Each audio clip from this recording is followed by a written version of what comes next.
Basic पढ़ाई की जरूरत नहीं होती है कि आप मैट्रिक पास की इंटर पास।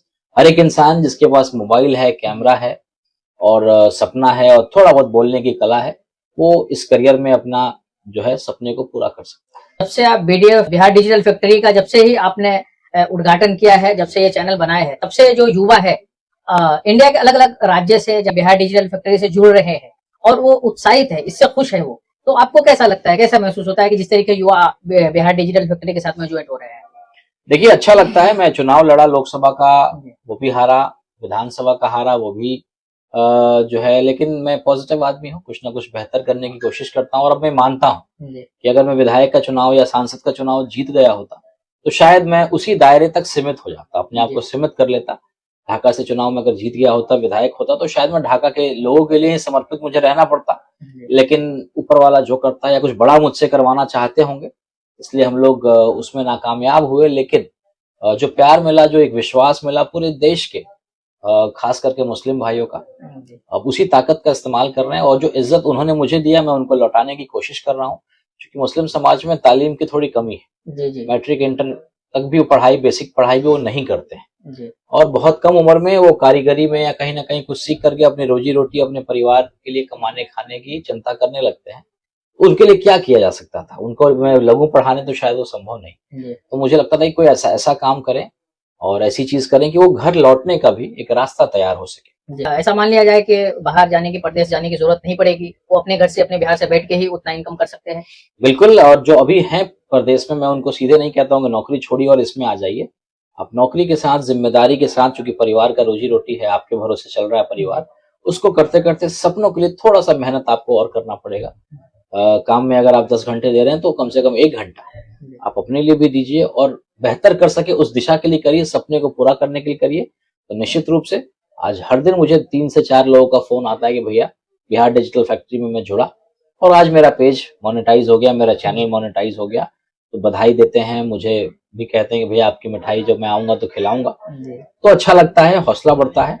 और एक टारगेट हम लोगों ने बनाया कि अगले कुछ 15 अगस्त तक 2 लाख हमारे परिवार के भाई होंगे जिनका पेज और चैनल मोनेटाइज होगा और वो अपनी अर्निंग सोशल मीडिया से कर रहे होंगे।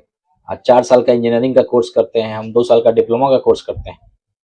यहाँ तो केवल हफ्ते का कोर्स भी नहीं है और अगर आप सीखते हैं तो आप 10,000, 12,000, 15,000 रुपए कमा सकते हैं। मैं चुनाव लड़ा, हारा, लेकिन मेरे अगल बगल के कम से कम 10-15 बच्चे ऐसे हैं जो केवल मेरे वीडियोस को डालते थे और आज 10,000, 20,000 कमा रहे हैं।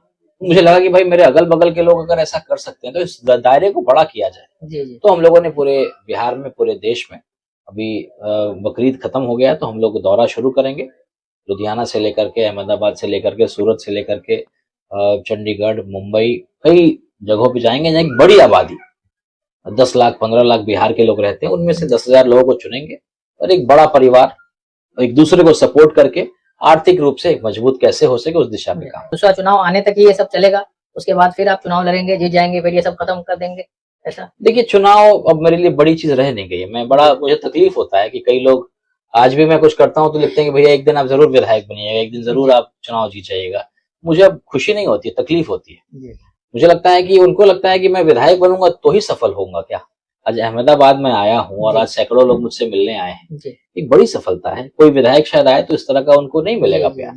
तो विधायक और चुनाव ही सब कुछ नहीं रह गया, उससे बड़ा तस्वीर में बनाना चाहता हूँ, एक दायरा को बड़ा करता हूँ। मैं कहता हूँ कि भाई मुझे अगर विधायक बनना होता तो शायद मैं दूसरी पार्टी में, लोजपा जैसी पार्टियों में चला जाता, और भी कई सारी पार्टियां हैं जहां पे मालूम है टिकट कैसे मिलता है। तो कई रास्ते थे मेरे पास, क्योंकि मुझे नेता बनना है, क्योंकि बचपन से विधायक सांसद देखा है, नेता के रूप में अपने आप को स्थापित कर रहे हैं। चुनाव में तो बहुत टाइम है, अगर यही सब चुनाव के मकसद से मैं कर रहा होता तो शायद इतनी जल्दी करने की जरूरत नहीं थी। और कहाँ से लड़ूंगा, यहाँ तो सीतामढ़ी के भी लोग हैं, यहाँ तो नहीं, तो फिर मैं अपने दायरे को सीमित करता कि एक विधानसभा तक मैं सीमित रहता। मैं पूरे बिहार लेवल पे, और बिहार ही नहीं, मेरे साथ झारखंड के लोग, उत्तर प्रदेश के लोग बड़ी संख्या में मुझसे जुड़े हुए हैं।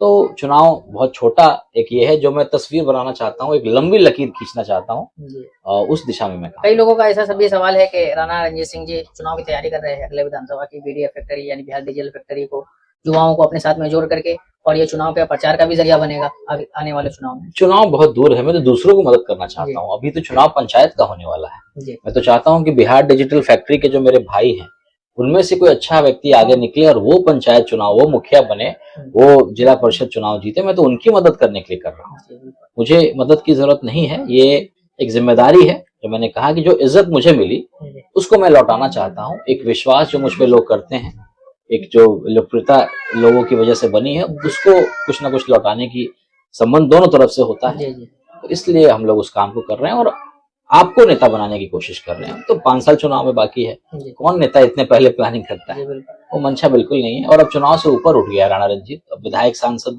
बड़ी चीज नहीं हो सकता, मैं चुनाव लड़ू भी ना आगे। और जो ये काम शुरू किया है, एक जिम्मेदारी जो शुरू की है, वो एक बड़ी जिम्मेदारी, उस दिशा पे मैं काम। सर, अहमदाबाद के अंदर जो हमारे बिहार के प्रवासी मजदूर लोग रहते हैं यहाँ, उनके लिए कुछ ऐसा मैसेज हो आपकी तरफ से? तो बिल्कुल, एक कमी जो मैंने महसूस किया कि मैं कई शहरों में जाता हूँ, जैसे मुंबई में अंजुमन बाशिंदा करके एक संगठन है कि जो भी बिहार के लोग हैं उनके लिए एक संगठन है कि कभी किसी को तकलीफ हो। लुधियाना में मैं गया तो कई तरह के संगठन थे, लेकिन अहमदाबाद और गुजरात में अब तक, शायद हो भी तो मैं नहीं जानता, लेकिन मुझे अभी तक ऐसा नहीं मालूम चला है कि भाई किसी के साथ हॉस्पिटल में इमरजेंसी हो जाए, किसी की बॉडी पहुंचानी है लेकिन कोई मदद करने वाला नहीं है। तो इस तरह का कोई संगठन मेरे नजर में नहीं आया। अगर हो तो मुझे प्लीज बताइए, और अगर नहीं है तो बनाइए, क्योंकि बिहारियों की आबादी हर जगह, पूरे देश के कोने कोने में एक बड़ी आबादी है, एक बड़ी ताकत है। तो जहां भी रहिए संगठित रहिए, ताकि कोई अपने भाई को परेशान ना कर सके। तो मैं तो अक्सर कहता रहा तेजस्वी यादव जी से या बाकी लोगों से भी कि बिहार की जो ताकत है बाकी स्टेट्स में बहुत बड़ी ताकत है, उसका इस्तेमाल होना चाहिए, संगठित होना चाहिए, कार्यालय आपका होना चाहिए पार्टी। लेकिन AIMIM अपने स्तर से थोड़ी कोशिश करती है कि बाहर हर जगह पे जो भी अपने लोग हैं उनको दिक्कत हो तो हम लोग सपोर्ट में रहते हैं जितनी हमारी क्षमता है। बहुत बहुत शुक्रिया राणा जी। दोस्तों, आपने देखा अहमदाबाद के अंदर बापूनगर में राणा रंजीत सिंह जी का आगमन हुआ और यहाँ पे भारी संख्या में लोग आए इनसे मुलाकात करने के लिए और अपने बिहारियों का दर्द दिल के अंदर में लेकर के अहमदाबाद गुजरात के अंदर में उन लोगों से मुलाकात किए जिन लोगों से कोई मुंह लगाना पसंद नहीं करता है। बड़े बड़े नेता आते हैं, ऐसे लोगों को सिर्फ इलेक्शन के वक्त यूज करते हैं, इस्तेमाल करते हैं और फिर भूल जाते हैं। लेकिन राणा जी ने अपने दिल के अंदर दर्द लेकर के सारे प्रवासी मजदूरों को ये ऐलान किया कि मैं आ रहा हूं, आइए हमसे मुलाकात कीजिए, हम आपसे मुलाकात करने के लिए आ रहे हैं। तो दोस्तों, आप लोग भी आइए, बिहार डिजिटल फैक्ट्री में जुड़िए, ज्यादा से ज्यादा संख्या में राणा जी का सपोर्ट हासिल कीजिए और आगे बढ़िए। वीडियो को शेयर कर दीजिए और दुआ में याद रखिएगा। जय भारत।